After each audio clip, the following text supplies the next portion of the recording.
Breaking নিউজের পক্ষ থেকে আপনাদেরকে স্বাগতম। আসসালামু আলাইকুম। সম্মানিত ভিউয়ার্স, আপনারা সকলে কেমন আছেন? আশা করি ভালো আছেন। সম্মিলিত ইসলামী ব্যাংকের হেয়ার কাট নিয়ে যা জানা গেল, অবশেষে গ্রাহকদের কষ্টের টাকা ফেরত পেতে যাচ্ছে। আপনারা যদি আমার এই চ্যানেলটিতে একদম নতুন হয়ে থাকেন, তাহলে অবশ্যই চ্যানেলটিতে সাবস্ক্রাইব করে বেল বাটন অন করে রাখবেন। লাইক, কমেন্ট, শেয়ার করতে ভুলবেন না। আসুন বিস্তারিত জেনে নেই।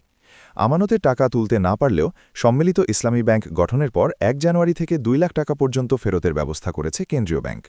৩০ ডিসেম্বর কেন্দ্রীয় ব্যাংক ঘোষিত বিশেষ স্কিমের আওতায় আমানত বীমা ট্রাস্ট তহবিল থেকে এই অর্থ দেওয়া হচ্ছে। গভর্নর পরিবর্তন হলেও আমানতকারীরা একই নিয়মে টাকা পাচ্ছেন। ২ লাখ টাকার বেশি যাদের জমা আছে, তারা পরে প্রতি ৩ মাস পর ১ লাখ টাকা করে ৭ লাখ টাকা পর্যন্ত তুলতে পারবেন। আর কিডনি ডায়ালাইসিস ও ক্যান্সারে আক্রান্ত ব্যক্তি প্রয়োজনীয় যে কোনো পরিমাণের অর্থ তুলতে পারবেন। সম্মিলিত ইসলামী ব্যাংক ৩৫,০০০ কোটি টাকার মূলধন নিয়ে যাত্রা শুরু করে। এর মধ্যে সরকার দিয়েছে ২০,০০০ কোটি টাকা, আর আমানতকারীদের বাকি ১৫,০০০ কোটি টাকা শেয়ার দেওয়া হবে। ৫ ব্যাংকে বর্তমানে ৭৫ লাখ আমানতকারী রয়েছেন। এসব আমানতকারীর প্রায় ১,৪২,০০০ কোটি টাকা জমা আছে। এর বিপরীতে ঋণ রয়েছে ১,৯২,০০০ কোটি টাকা। এই ঋণের মধ্যে ৭৭% এখন খেলাপি। ব্যাংকের ২০২৪ ও ২০২৫ সালের জন্য প্রথমে সব শেয়ারে শূন্য মুনাফা ঘোষণা করা হয়। পরে তীব্র সমালোচনার মুখে ব্যক্তি আমানতের উপর ৪% করে মুনাফা দেওয়ার সিদ্ধান্ত হয়। তবে প্রাতিষ্ঠানিক আমানতকারীরা কোনো মুনাফা পাচ্ছেন না।